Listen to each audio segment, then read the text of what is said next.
Robots Radio. Games, lore, stories, community. Just press play.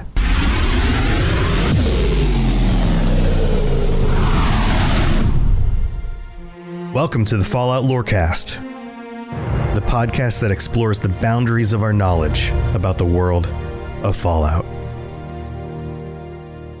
Vault Dwellers, Wastelanders, welcome back to the Fallout Lorecast. This is the patron chat for the end of, is September. It's almost Spooktober.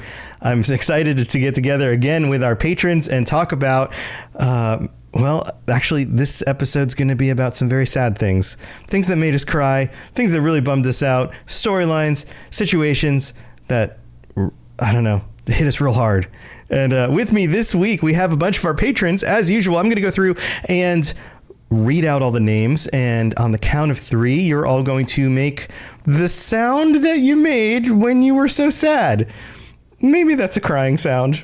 Maybe it's not. We'll find out. Welcome back to a bunch of these individuals. Lil Green, Pumpkin King, Silas, Darth Odin, AK Spartan, Nova, and Betty Butcher. Welcome back to the show. All right, get ready to unmute yourselves. Here we go. 1, 2, 3.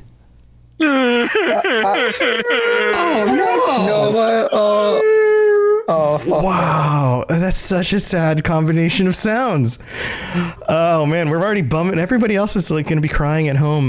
Nova's here also. Nova's popping in and out. People are popping in and out. I don't know what's going on. The Zoom meeting's on fire. But hey, it's another one of these episodes. Welcome back, everybody. Who would like to kick us off? Who has a story from playing one of the Fallout games that really hit you sideways? A real bummer of a situation. Something that happened in the game, a storyline, anything like that.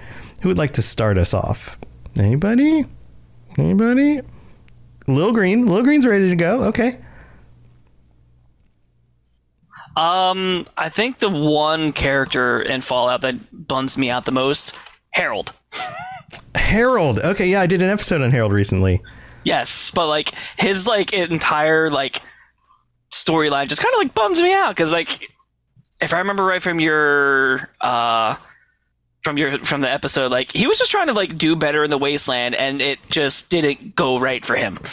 Yeah, I mean, he starts out as a guy who ends up in a difficult situation. He tries to help a bunch of other people out. He ends up wandering the wasteland. Eventually, the stick in his head grows into a full-on tree, and he's stuck in the tree or whatever. Yeah. And then there's the difficulty of deciding what to do with him in Fallout 3 when you finally meet him. Do you put him out of his misery? Do you actually it's a rough situation. Absolutely. Yeah. So, and for considering how long he was in that situation, it's just I can't see myself just being stuck in one spot, not being able to do anything for myself or just do anything. Yeah. So, yeah. No. Maintaining sad and scares me a little bit. Yeah. So do you remember the first time you met Howard? Do you remember in Fallout 3, wondering what was going on with him, or encountering a person that's a tree and be just what's going on here? Yeah. Mind you, I was in high school when I first played this. So it's been a long time. God, it's almost been 20 years. But I'm just sitting here because I was brand new to the Fallout universe when I played 3, so I had no idea what the game and the lore was about. But I come to this guy who is just a tree, and I'm just what is this? And I start going. I vaguely remember going through the dialogue options. I'm like, oh, this is really sad, and he just wants to die. Yes. So yes. it's I'm pretty sure I didn't care about replanting things. I'm nah, this guy needs to be put out of this misery because keep him alive for the better of everyone else, or give him what he wants and let him finally rest. Yeah. So I let him finally rest because I that's something I want someone to do for myself. Yeah, I feel like I had the same decision, although you're right. It is very hard to remember back to that time. I also think, so Razgriz in chat says, I remember actually meeting Razgriz. Is that the best way to pronounce that? Razgriz, whatever. Says another video game. I actually remember meeting Harold in Fallout 1, and I have a feeling that like some people have that memory, right? Because they played those original Fallout games. But I think most people got into Fallout come 3 or New Vegas or 4, right? And then discovered later on, they're like, oh, this is a character that came from the other ones. And like, I know I wasn't aware of that when I played Fallout 3 because I hadn't played the first 2. So yeah, he's a bummer of a situation. I think this is probably one of the top ones on my list for sure. Let's open this up. What did the rest of you all think? Did you guys realize how tragic this was when you met him initially? Anybody want to chime in? Yeah. So I hear a few different people. Betty, go ahead and chime in. We'll start with you.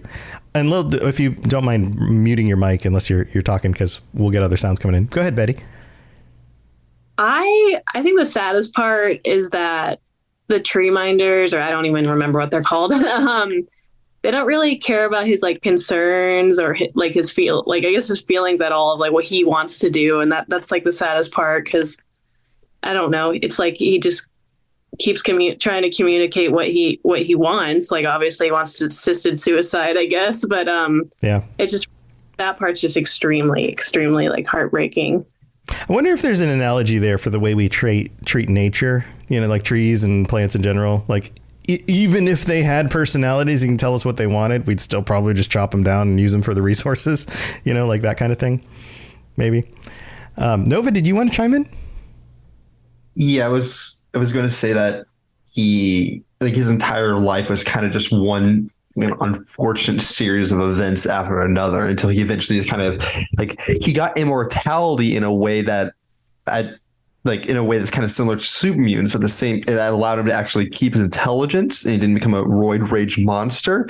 But at the same time, that he almost had a cancer that was slowly overtaking him. Yeah, that made him, literally rooted him to the ground.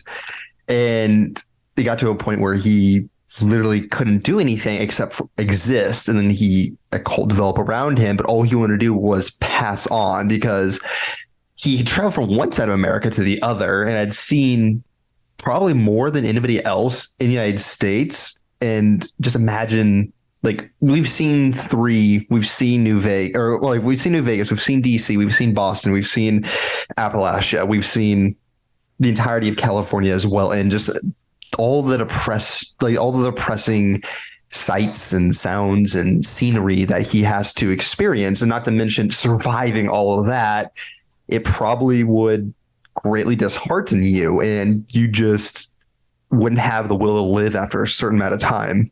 Yeah, I think this is one of those things that comes up a lot in fiction where it's like eternal life is kind of a curse. Like humans, we're just like psychologically, we're not built to just keep on existing. And although a lot of us have a fear of death, the idea of constantly living forever also seems terrifying when you really think about it, because what eventually what else is new, even in a context where like it's our own world, let alone, the wasteland and everything's falling apart and everybody's out to kill you. So yeah, interesting points. I think that it's kind of a warning story on a few different levels. Pumpkin, do you want to chime in about this one? Yeah, sorry, give me a second. I'm sitting next to a microwave. You're fine. Go ahead. Yeah, like it's all like his was tragic because of all the different reasons of him being stuck and having the thing in his head. But like he was trying to do right. I agree with everybody. That's what I'm saying. Everybody's making a really good point. It's also sad of like the different ways you can help him. Right. The options you're given are none of them are the good one. Right. They're all gray. Yeah, that's really it. Yeah. Okay. Yeah. Well, this was a good one, Lil Green. Good one to start us off with. Thanks for starting us off with that. Who would like to go next? Who has another situation they'd like to share that really bummed them out? Nova? Yeah. I was going to choose Randall Clark from Honest Hearts. He is also known as the survivor and the father. Mm-hmm. There's like it's very sad and interesting story all in one. You know, he is a U.S. Army soldier who had been deployed to Alaska and was on leave, or no, not to Alaska, I mean to Canada, and was on leave at home when the bombs fell. And he was driving to driving to Zion National Park, and he could see in his rearview mirrors the multiple bright flashes of megaton class nuclear weapons going off, and like next to him was an old couple that he had to put out of their misery because they were flash blinded by the nuclear explosions. So he had to do that as his first action in the post-apocalypse was mercy killing an old lady and her husband because they wouldn't be able to survive in the nuclear wasteland, let alone blind and going deaf and probably hobbling around because they're 70 something years old. So they weren't going to survive out there on their own no matter what. Yeah. So no, and so he's putting out their misery, but like he knew in the back of his head that, oh my God, everything had just changed for me. My wife and newborn child, like less than a year old, are dead in Salt Lake City.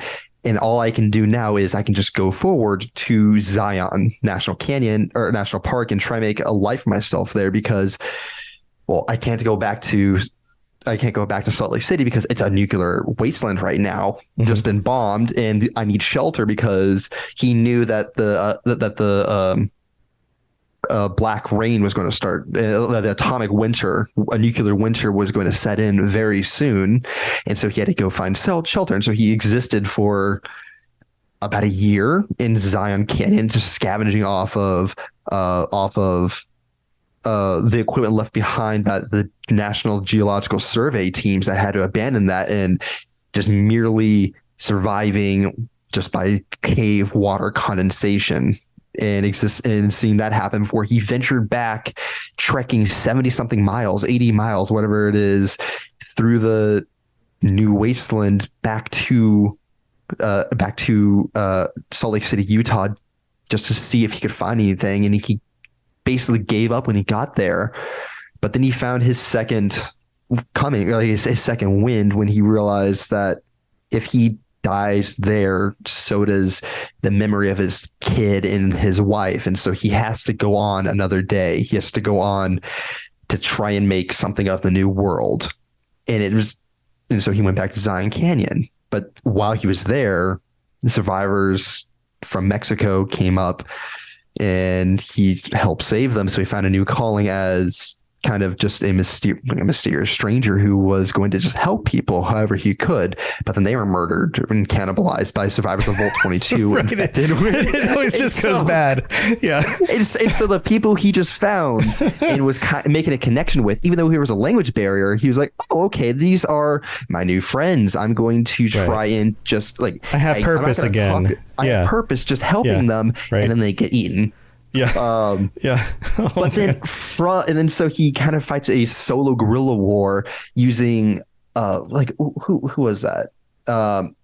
He's while he was in somewhere he scavenged he scavenged a set of marine armor, of marine desert armor from R.B. Vickers' corpse, I suppose, and along with his 12.7 millimeter 12.7 by 42 Beowulf service rifle. And so he was using that to using those to wage a guerrilla war against the Vault 22 survivors when he found a new family out of the carnage with that lady. I don't remember her name, but he found a new family with her.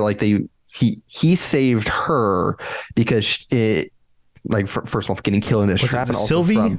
Sylvie might have been. Yeah, I have it open right here, but I think it might have been Sylvie. Yeah, this is one of those stories I haven't thought about in a very long time. But you're doing a good job giving us a concise synopsis. And so he saved her not just from the rest of people from 22 who at that point were going mad with hunger and disease and the fauna that was trying to hunt them down, fauna, but also from his own bear trap that she stepped in. And so she patched her up, allowed her to live another day. They fell in love.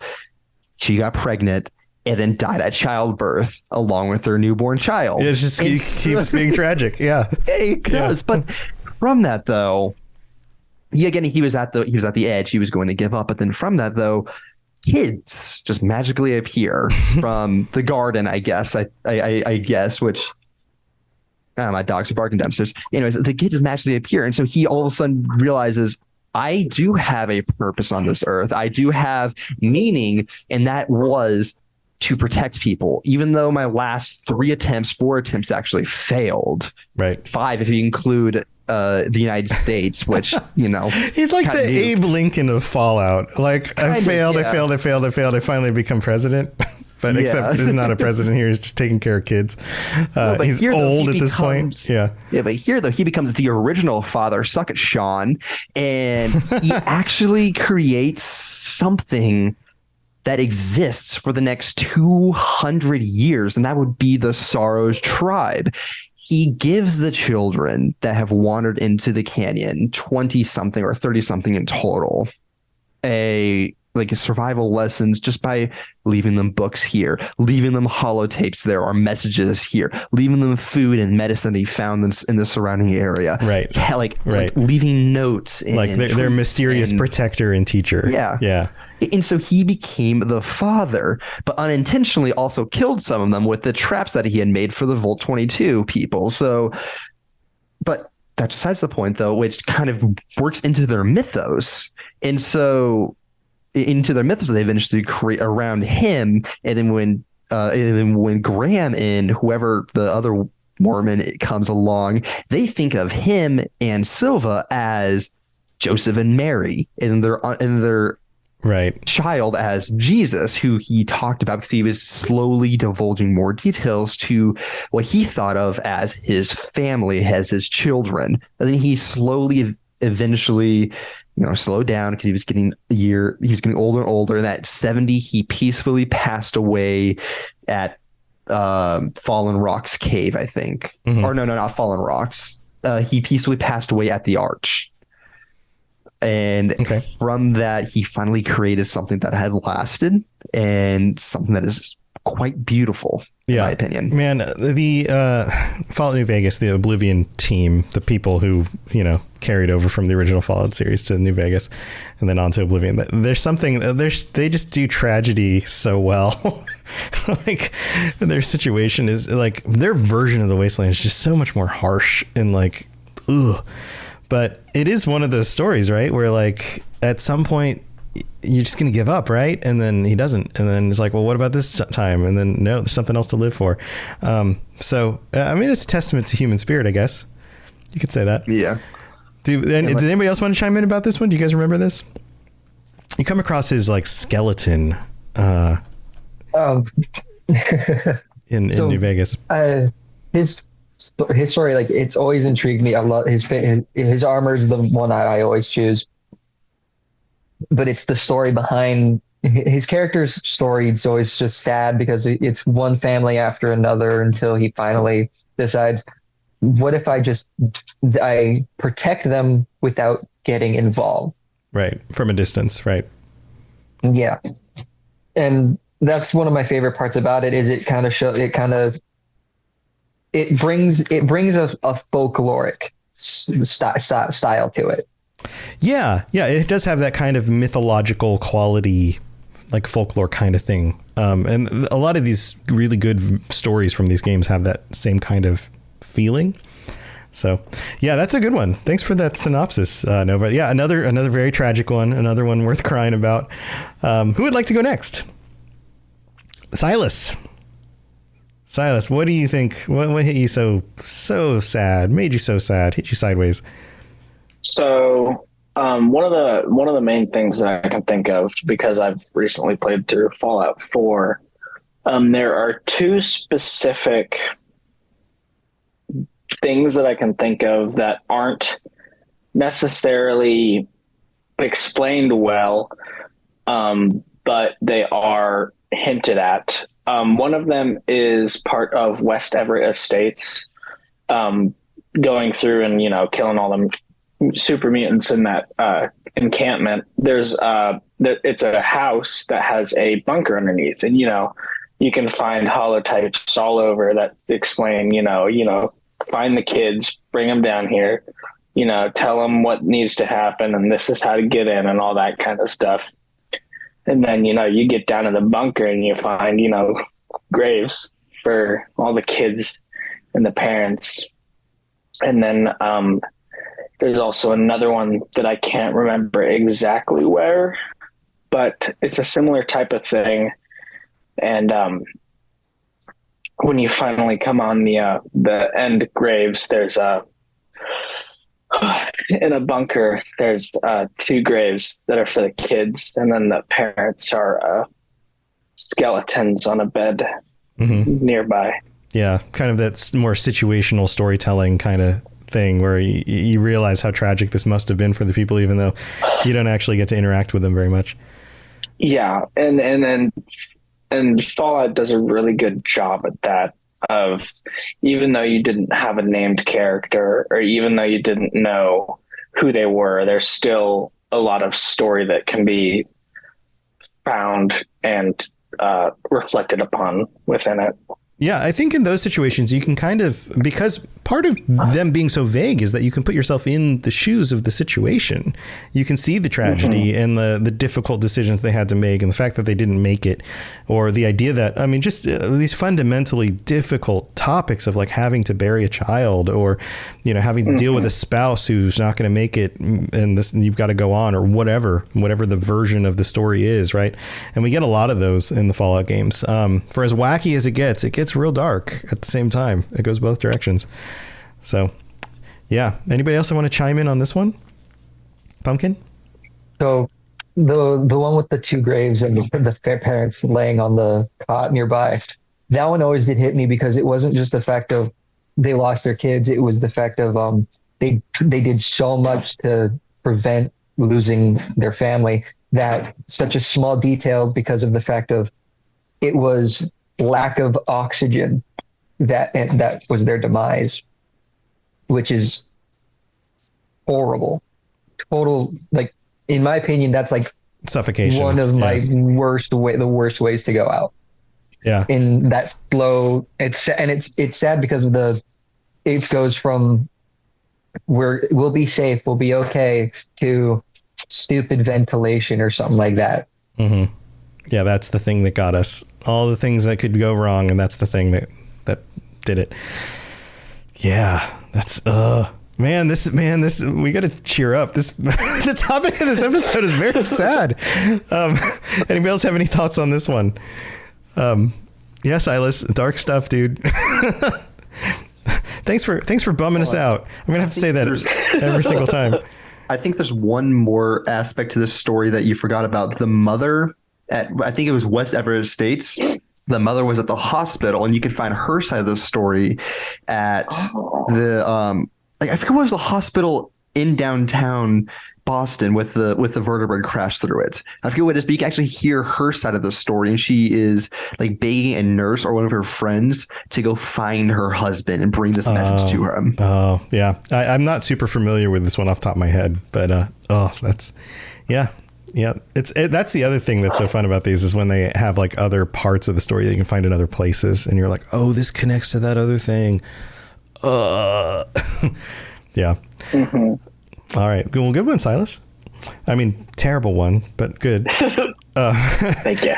All right. Who would like to go next? We'll do one more before we take the mid break. Darth Odin. Let's do you. What's your sad story? Deep breath. So this is kind of like a hard one for, like, I'm trying to figure out which one I want to tell, because there's so many of them that I'm like thinking of at the moment. And what does your gut say? But my gut is saying when your spouse gets killed in Fallout 4. The beginning. The very beginning, and your son gets stolen. Yeah. Me as a parent. Yeah. Really hit me hard. Oh, it's hard to watch because you're stuck in the little, cryo chamber, and then they come in, and then they open it up, and then they go to take the baby away, and they don't want to let go of the baby, and then they get shot, and like having to watch that and not be able to do anything about it. I mean, oh my God. Yeah. Any spouse / parent, that's like nightmare fuel. Absolutely. Man. All right. I mean, that one doesn't take much description, but absolutely. Who else is like, yeah, I if my spouse went through that, or if my child went through that, I would just like, I don't know what I would do. Like it totally drives the narrative of the game, right? Being that you are a very specific person in a very specific situation. Anybody else want to chime in on this one? Pumpkin's got thoughts again. Go, Pumpkin. I know I talk a lot, but I do like the thought. It is sad because no matter what, it's always gonna be sad when you see someone that like either your character or you love, be bang shot.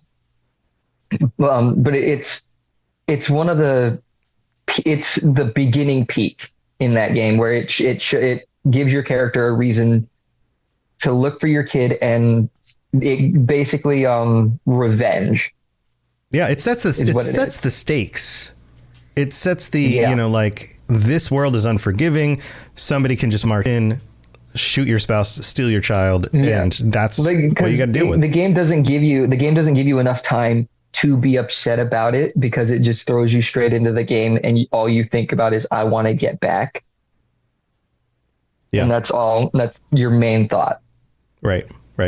Yeah, and then you continue on. You run into Codsworth, and then you have the whole conversation with Codsworth about like, this is what just happened, and why are you still here? And Codsworth, they're not around anymore. Then there's also the whole thing of, you can bring your companions down there to go and see what happened, and each one will have something to say. Yeah. That's a tough one. Spartan, did you want to chime in? Yeah, I just was also thinking on the flip side of that, because that whole situation kind of kicks off the player story, but also I kind of like how sad that moment is in Kellogg's story, because when you think about it, like, he went off the deep end when his family was torn apart and torn from him. And now he's so far down the rabbit hole that he's doing that to you. Right. I mean, it's, and I'm not saying that, I mean, clearly the victims there are the player character and the family, but like, I still like that, like, extra twist of the night where it's like, Kellogg didn't want to be in this position. Kellogg didn't want to be here doing this. Kellogg probably wishes he was with his family, but here he is taking yours because his is gone. Right. I think this is another one of those things that makes the writing so good, is that the pain we inflict on others is often the same pain we've already felt ourselves. Like, that's also a very human thing. The things that drove us to extremes in our own lives and make us cause harm to other people often are cyclical, right? Like, abuse is an example of that. Man, this is a really dark episode, but like, typically people who are abusive to their children were abused as children. Like, it's a cycle, right? And the same kind of thing. Somebody who goes down this dark path suffered the very things that they're now inflicting on others. And why it's good to go to therapy. That's you. The more you know of this episode. Boing. All right. Thank you, Darth Odin. This is another very dark topic. I'm going to have to put a warning at the beginning of this that this is going to probably trigger everybody for every possible thing ever. But tell you what, why don't we take a quick break and go thank our patrons, so you guys and everybody else who supports the show, and we'll be back with some more absolutely terrible things in just a little bit. It's time for that spring reset. I'm taking a look at everything in my closet and figuring out that, oh no, this absolutely needs to go. And it's about time I replace things so that my clothes aren't older than my 15-year-old. Now, you might think that they lasted that long because they were well made, but no, they're in terrible condition. Unlike the new jeans I just got from Quince. Jeans have always been my personal go-to because you can kind of wear them for lots of different things, but maybe they're not your thing. Maybe you're looking for, 100% European linen with insanely soft flow knit activewear fabric. It's definitely getting warmer, and their flow knit activewear is moisture wicking, anti-odor, and soft enough that you'll actually want to wear it every day. So pick out what you want. you can't go wrong because they have prices 50 to 60% less than similar brands. And like I said before, they are high quality. I continue to wear their clothes all the time, and I know that these new jeans are going to last me a lot better than the other things in my wardrobe. And on top of it, they look great. They're so comfortable. And I spent just as much on the jeans that I am now cleaning out of my wardrobe. So if you're looking for something better, just all around better, go check out Quince. So go do it right now. Refresh your wardrobe with Quince. Go to quince.com/falloutlore for free shipping and 365-day returns. Now available in Canada too. Go to quince.com/falloutlore for free shipping and 365-day returns. Quince.com/falloutlore. Hello there, old chap. Good to see another of General Atomic's finest, still eager to serve. All right, here we are in the middle of the show. This is where we get to thank our patrons. So thank you to everybody who is able to join us for this episode, and to anyone else who has helped support the show in the past or currently. We currently have 83 patrons. Thank you to all of you. And we have to shout out Darth Mosen.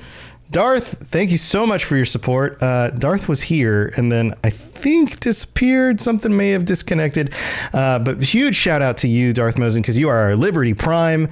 Thank you so very, very much. And also shout outs to our Sentry bots, Germinator, Larry D, Sky R, and Terrell. Thank you so much for your support and for everybody who supports the show. We don't have any new patrons this week, but if you'd like to join us for future episodes like this, or get ad-free episodes or stickers or t-shirts, we're getting close to refreshing the t-shirt designs, everybody. That'll be coming out. I guess the new ones I'll be working on this month. So maybe another 4 or 5 weeks from now. So that'll be fun. So fun stuff for the coming year. And if you're interested in any of that, patreon.com/falloutlorecast is the place to go. Also, if you'd like to leave us a rating on Apple Podcasts, that's a wonderful place to do it because it's very useful. And if you leave a 5-star rating, we'll read it out in the future. Plus, you can rate us on Spotify and all sorts of other places. So thank you to everybody for the support. All right, let's get on with the conversation. Here we go. If you have any questions about Nuka World, I'd be delighted to answer them. All right, we're back. Who would like to go next? We've had a number of people go. Pumpkin, you ready? So Pumpkin's ready to bum us out. Let's do this. Well, it's 2 separate encounters in two of the games. Okay. The first one I'm gonna talk about is actually from 76, and it's a random encounter where you can find a little girl standing next to a grave with a little picture of a cat with a little toy. Oh no. Now, what me and my friend discovered this, we're like, oh, this is really sad, but it's like, it's not one of those things that really happened. And then my friend went and snatched up the toy and the thing, and the girl goes, put it back. Oh, and that's when we were like, oh my God. Oh, that's so sad. Yeah. Oh. That one hit us, and we were like, oh, I regret everything now. Oh. But okay, the second one always hits home for me because it's one of the saddest episodes of an amazing TV show. And it's Seymour the petrified dog in Futurama.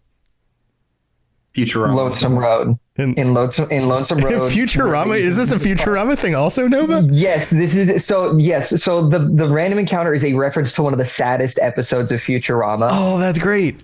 I haven't seen every episode of Futurama. It's one of those shows I've kind of watched intermittently. It talks about the episode is about all about Fry's dog from before he was frozen. Oh, that's right. Okay, yeah. I do remember this. Yes. Yeah. So, and in New Vegas's Lonesome Road, right before you fight the Tunneler Queen, you can find a petrified dog named Seymour. Oh man! So your whole topic is sad animals. Animal stuff, yes. Oh no! So like every time, and I always grab Seymour. You can grab Seymour and you can display him in your player home, and I'm always grabbing Seymour. Seymour's the one thing I'm always grabbing. Oh man, sad pet stuff. Oh, that's for some reason that hits people harder than sad human stuff sometimes. So but no, the cat one was a recent discovery. That was like less than a month ago. That's great. What part of the map is that one in? Well, it's a randomly spawning one. Oh, really? Really? So it's not like there's a it's one of the ones location that with a spawn grave? It's not a specific location. Okay, I It's haven't a run into random it. one. Yeah, that's great. It was my first time like a month ago, just running into it for the first time. Yeah, some of that stuff you can like sometimes you run into certain ones multiple times through multiple playing. Yeah, the pipe. Pipe is life. But then sometimes you don't hit, like, people will talk about a thing like this, and then other people will be like, oh yeah, I saw that. And then like for some reason you're like, well, I never came across that one. That's weird. That one was the fact of like my friend did it, she grabbed it, and then it was the put it back, and then both of us just went, oh no. Bummer time. All right. Do you guys have any thoughts on these? Any sad pet feelings? How dare you bring up Seymour? Well, it is sad. It's part of the topic. It's appropriate. Like the Futurama episode is a whole other beast, but like I do vaguely remember coming across it. I was like, oh my god, did they just make a Futurama reference? And just like, It is a wild wasteland encounter though, so yeah, it makes sense. It makes sense. Oh man, I hope we get like wild wasteland stuff for Starfield as like an update sometime. Just like weird, like there's some funny stuff in there, but it'd be really cool to get some really wacky ones. What, getting like an asteroid Seymour? Sure, yeah. Or like, I mean, there's all sorts of fun references you can make. And what's funny to me is Seymour itself in the Futurama episode is a reference to something that happened in Japan following a real dog that whose owner was a professor, and he took the same train every day, and the dog would go there, wait for him, and then when he came home from the train, he would go home with him. And then one day while the professor was at work, he had a heart attack and passed away. Yeah, and never came home, and the dog returned every single day. Right. And his name was Hachiko. Wow, I don't remember the name, but I do remember that story. That's so weird. That's okay. So that was a reference to that. So now we're like two levels deep into the reference chain. Real meta. Yeah, we're getting real meta here. Yeah, I remember that story now that you bring that up, Silas. I remember having heard that before. Yeah, I don't know. Dogs are the best. That's a bummer. All right, time to move on from sad pet stories. All right, who else wants to break our hearts? Anybody want to go next? Spartan, Betty? I think it's you two, right? Spartan, you want to go? Yeah, I can go. I had a couple I was mulling over. I really wanted to talk about Kate, because I know that story has a happy ending, but I think like, I mean, the road there's so like, I mean, is it a happy ending? Like, I mean, it's better, but like the journey is so, and like, I don't know. You're talking about her abuse and like all of that, and how I should explain like what I mean. So what I mean is like, as you're journeying with her and playing with her, she'll divulge stuff that happened to her, not just, where in the combat zone where you met her with the raiders, but with her parents, with other people she's known, and it never gets better. Yeah, being sold into slavery. And all of that. Yeah. And also I have a real like soft spot. Like, so I'm from a really rural part of Ohio where addiction is a very big problem. And the way like where it's just that mentality of like, she really wants to get better. Mm-hmm. Like, she doesn't want to feel the way she feels, but she also is like, is this the only thing even keeping me like alive? Like, can I even get better without completely falling apart? And I thought about that, but then the other one from 4, that I think is probably sadder, because Kate can, you can help Kate, is Oswald from Nuka World, because the magic guy, right? You can't, from Kitty Kingdom, because you can't help Oswald. And Oswald is trying to help all of his friends. It's a real found family situation where he was there trapped in Kitty Kingdom with these other employees. Rachel, his friend, or I don't remember if it was his friend or a girlfriend or what, I don't remember exactly, but Rachel went out to find help, and he's been there the entire time, protecting all of those ghouls from the raiders, trying to keep you out, all of this stuff. And you can find her yourself. She's not coming back. You know, right. she's just not. Yeah. I'm just not. I'm not trying to, but you can find her, and it didn't work, and he's never going to know that, and he's never going to give up. And I think, if just in terms of sadness, that one really breaks me a little bit, because it's just like he's trying to do so much good, and it's just never going to work. Like, right, it's already done. Everybody's ghoulified. There's nothing. Yeah, to do about it. It's already over. It's been over for the longest time, and it's just right. That one hurt. Yeah, both of those are tragic. Back to the Kate thing, I think that ties into abuse and addiction, and the fact that, like, those kinds of issues, especially early in life, really do a number on you psychologically. Like, you end up having anxiety and all sorts of issues later on in life. And it's only something that you can start mitigating with a lot of help and support from people and actual professional care and all of these things. And without that, they just become these unending suffering parts of who you are. And that also is very tragic, you know? And, you know, a reason, again, go to therapy. Everybody could use therapy. It's, you know, like, even for little things, like, absolutely. So yeah, absolutely tragic stuff. All right. Who would like to chime in on this one? Anybody have thoughts? Pumpkin's got thoughts.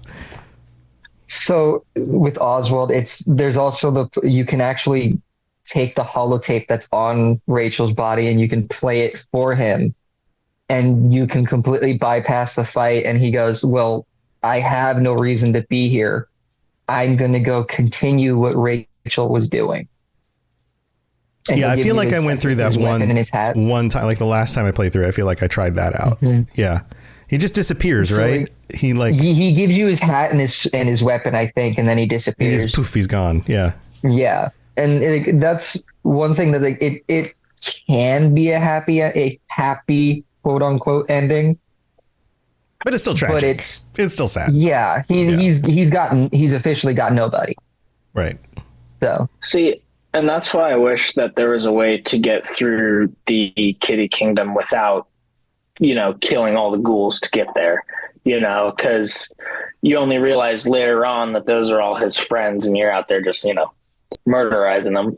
Yeah, because you have to defend yourself. So yeah, mm-hmm. it sets you up to be like, to feel guilty, to be like, oh crap. But also, are they still his friends? Because they're ghouls. They don't know who he is. They just don't attack him.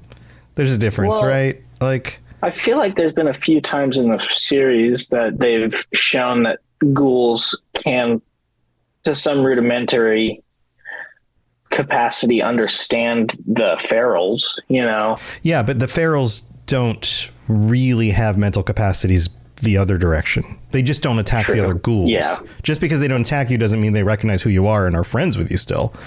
They just don't attack him, right? So they're already lost. And if you think about it in that way, you're putting them out of their misery, because they're basically just living zombies that just kind of go on, right? So yeah, but you could, I mean, if there's a little shred of humanity left in there somewhere, then yeah, that does become even more tragic. So yeah, man, dark stuff. All right, Spartan, these were good also. We've got Betty. Betty's last. I think you're the last one. Yes.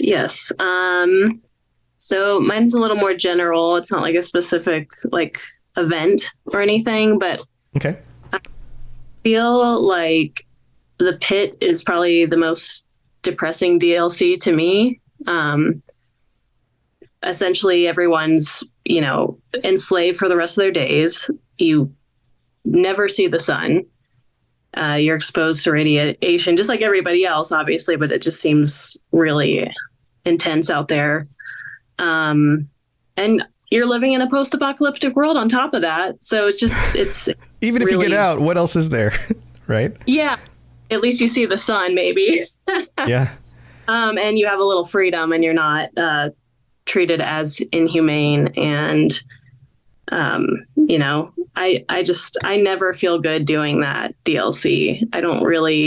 It's not my favorite and it doesn't make me feel good. And just the circumstances are so horrific to me. Yeah, I remember when it came out and a lot of the reviews were like, wow, this really went dark. Like they were like, this DLC is a step in a very dark direction, and be ready when you get into it. I also think that there's kind of obviously a commentary on slavery that happens a lot in these games, but also a commentary on like the Industrial Revolution and the idea that like children were sent into mines and didn't see the sun because they worked 12 to 16 hour shifts or whatever, monstrosity of a situation we had, until all of a sudden we had unions and the ability to get out of that. But there were a lot of people historically, and you see the similar kind of things with the mining in Fallout 76, like the miners, and then they were being replaced by machines. But that idea of using human beings throughout so much of history as tools to get a thing done rather than as people, and then how that comes back in this situation. It's a dark reminder of what humans are capable of when, things get taken too far. Absolutely. Exactly. And the fact that in that DLC, I think you can eat the baby or you can steal the baby. Wait, you can't eat the baby. Pumpkin wants to talk. Okay. The eating the baby thing in that DLC it's a Mandela effect. It's actually a mod. Is it a mod? The baby, yeah. Because I don't remember that part. It's a mod to eat the baby. Okay. So you can kidnap the baby to give it to the slaves to help them with but there's a mod to eat the baby. Like that cannibal perk allows you to eat it. People, Yeah. I don't feel like sometimes they push the boundaries on like, oh, that's kind of gross, but like eating a baby, I don't think is one of the ones that they would have put in the actual base game. But I'm sure somebody has modded worse stuff. So there's that. Anybody else want to chime in about this one? Pumpkin, you have other thoughts? So besides the eating the baby thing, it's also the thought of they're having to live in, they're basically, they have the thought of they're going to eventually turn into a Trog. Right. They in their head that's what they have to look forward to. Oh God, yeah, it's so dark. And you get to see like right firsthand when you first go into the steel yard that there was another person out there who's pretty sure he's seen his his sibling or something, and then it ends up killing him. Yeah. Nova, did you want to chime in? Well, I was going to say, it's not everybody who turns into trogs. It's some people only get lesions and boils on their body, while other people get the mental degeneration, the troglodyte disease. And so it affects people differently. Like 50% of the people only get lesions and stuff, while the other people just become like worse than ghouls, basically. That's great. Sounds like a great situation. Sorry, did you have more to say? I'm just being sarcastic. Oh no, I was done. Yeah. I was done. Yeah. So it's it's not just total despair. Otherwise, I think if everybody were to become trogs, there wouldn't be anybody left inside the city or inside the ruins. Even if they kept bringing in slaves, eventually the slavers would all be wiped out by just becoming trogs. And so all people who are alive in the city, or at least all the people who are in the higher class, the scaffolding, whatever they call it, uptown, I think, they're all they're not becoming trogs. They're just disgusting. Right. It's the best way to put it, really. Neither situation is good, but one of them is a little bit better than the other. Like I said, it's more of like them. They think that's what's going to be in their head is that's what I have to look forward to. Yeah, the whole situation is just dark. So absolutely. Wow. Well, you all have done a wonderful job bumming everybody out who's listening to this podcast this week. I appreciate it. I appreciate the time and the real human feelings. I want to follow this up real quick. Did you actually have a situation at all? Because I titled this in the Twitch chat, Moments That Made Us Cry. Did you actually have a situation where you actually shed tears? Have any of you been like, yes, actually, yeah, I was super bummed out? Okay, I'm seeing a few hands raised. We don't need to go into details, but I just I think that's kind of interesting that like that's the power of these games, like role playing in this world and seeing these situations. And obviously they make us laugh sometimes, and we get stories to tell that we want to talk about on podcasts together. But sometimes things are just super, super sad. So yeah. All right. Well, it's time to wrap up the episode. We're going to go back through. Feel free to share something you're working on or stuff you want to shout out, or otherwise you can just say, hey, thanks for being here or whatever. I'm going to go through in the order of the people on the screen. Low Green, you're up first. How's photography going? I've been actually going through a pole dancing event that I photographed last night. Okay. And I got a bunch of other stuff coming up. I got a couple shoots that I'm going to be hopefully posting in the next week or two. So, yeah, no. If you want to check out my work, just look me up on Instagram, lowgreen_photography. Or if you have any random questions, apparently that's still happening, you could find me on the Discord. I think my name's just Lil Green on there. Yeah, or you could be like Pumpkin King here and send him friend requests on consoles. That'll take me 3 months to get to because I don't know how to work the PS5 interface. Mm-hmm. There you go. Yeah, awesome. Yeah, go check out Lil Green stuff. Thanks, Lil Green. Pumpkin, you're up next. You got anything going on you want to share? Well, of course, I have my Twitter, which is the Pumpkin, which is it's one. The one is the I is a 1 and the E is a 3. Sorry, brain is a bit weird right now. It's all right. And then, of course, I've got my responders group that I'm trying to get together. So if you're on PlayStation and are into that sort of responders role play stuff, just hit me up. Yeah, tag them Discord. On the Discord, and then you guys can all get together. Yeah, that's great.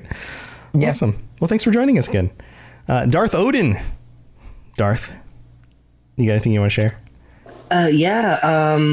So currently, I've been doing, like, for this week, I've been doing a live stream challenge, 30 hours of gaming to stop soldier suicide. Oh, wow. Nice. Yeah. So if you want to follow me on Twitch, it's Odin the Hooded One 93. And then I don't think I got anything else going on. Well, that's cool. That's a really nice cause. That's great. I hope you're just doing well with enjoying some ESO and. Awesome. Well, thanks for joining us again. Yeah, good luck with that, and I hope you raise a lot of money. That's awesome. Spartan, AK Spartan.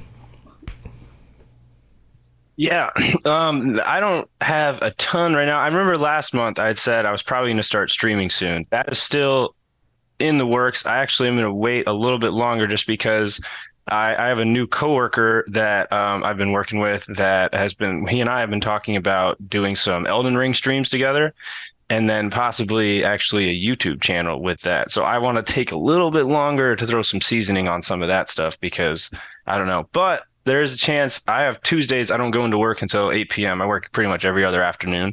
So it's looking like for me, at least, Tuesdays are going to be my streaming day when I get that going. But I'm pretty much just working and planning out stuff like that. So if anybody wants to play Elden Ring, because I've got some ideas with some Elden Ring stuff going on, I'm going to be diving back in a lot, doing some research and stuff like that. So if anybody wants to play, or if anybody has like, hey, this is some cool lore or a YouTube channel that, is like obscure, take me up with it, because I'm awesome. I'm looking into all that stuff right now. Yeah, the archaeologist, the Tarnished Archaeologist channel. Yeah, that's a big one. That one's real good. I like that content, absolutely. And there's rumor that the new DLC is actually coming out sooner than we might think. So I saw that today. That's fun too. Yeah, dude. Awesome. Well, good luck with all that. That sounds great. Thank you. Yeah, thank you. Awesome. All right, Nova, you're up next. Hello. I thank you for having me on the stream. First of all, it's always lovely to be here. Thanks for being here. Yeah, I give you $50 a month. Thanks for the support. Yeah, dude. Yeah, it's no problem at all. Yeah. So I was on the Starfield Lorecast like 2 days ago, I think, something like that. Yeah, that goes up on Friday for everybody. So if you want to hear Nova on the Starfield Lorecast and a bunch of other people, we're all talking Starfield stuff. Go check that out. Yeah, thanks for joining me on there too. Oh yeah, of course. It's always a pleasure. I have my own YouTube channel. It is Supernova, capital S, capital S, capital N, 0, capital V, capital A. Look for the golden retriever icon. I am currently working on a few videos. They go very slowly because I work full time, and YouTube is just a fun little thing I do on the side. So don't expect regular uploads from me. It is just, hey, I feel like doing this right now, so I'm going to do it, I guess. Nice. Next video is going to be about the mad scientists of America, and then following up immediately with that with the Sunset Sarsaparilla story. So, cool. I already written both of those out. I'm just trying to record the actual audio in the video. So that's basically what I've been doing. Oh, and today I went to a school with a therapy dog and got to hang out with a bunch of special education classroom kids. So that was a lot of fun. I couldn't take pictures though because that's kind of illegal. But I just thought I'd mention it though. All right. Well, we'll take your word on it. Yeah. That's cool, man. Awesome. Well, good luck with everything. Yeah, Keto got a bunch of stuffed animals from the kids. He was in heaven. Oh, yeah. That's the dog's name, Keto. Keto. That's great. That's awesome. Yeah. All right, dude. Well, thanks for being here and good luck with everything. That's awesome. Yeah, thank you. All right, Betty, you're up next. You got anything you want to share? Hey, I know this is a Fallout Lorecast, but I've been playing a lot of I just finished Knights of the Nine. Okay. Really like I haven't done it before until now, so really enjoyed that. But that's about it.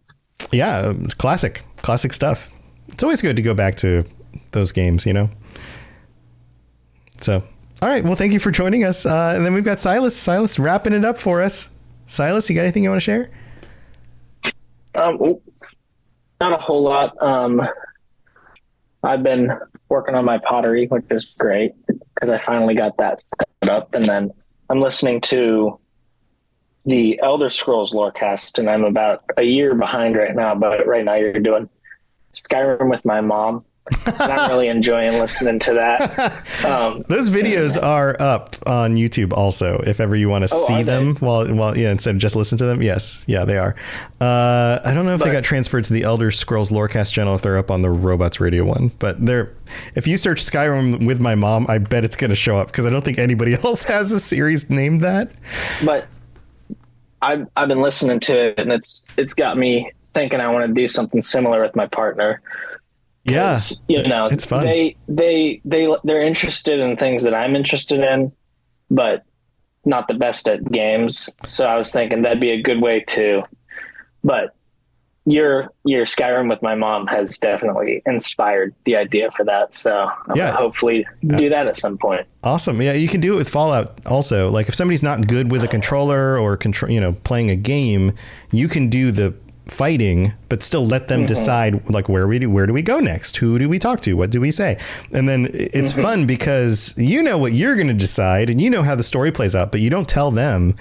And then you just see what they decide and where it goes. And it always ends up somewhere completely different than what you were planning to do. So it is a lot of fun. So awesome. Well, I hope you have some fun with that. And thanks again for being here. Yeah. Awesome. All right. Well, everybody, this has been great. Thank you again for joining me. And I hope you have a wonderful rest of your week. Of course, you guys know where my stuff is, robotsradio.net. You can check out all the different shows I do. We're doing patron chats on Starfield Lorecast, so we'll be talking about our experiences there. And of course, there's Elder Scrolls and there's Lord of the Rings and all sorts of other stuff. So go check that stuff out if you're looking for more content. Thank you for being here. And I'll be back next week with probably a regular episode, although we're getting into Spooktober, and I always like to do some spooky episodes in Spooktober, so maybe I'll come up with something extra fun, but we'll find out. All right, everybody, see you next time. Stay safe out there. To plug into everything else we're doing, check out robotsradio.net. Reach out to me on Twitter at robots_radio. Check out the Robots Radio Rocket Club, where you can join me and a bunch of our other creators creating your podcast, starting a new podcast, or helping your current podcast grow. There's more information about that on robotsradio.net as well. And you can always talk with us and the entire community, over 2,000 people on the Robots Radio Discord. Come join us. We'd love to chat with you. See you guys next time.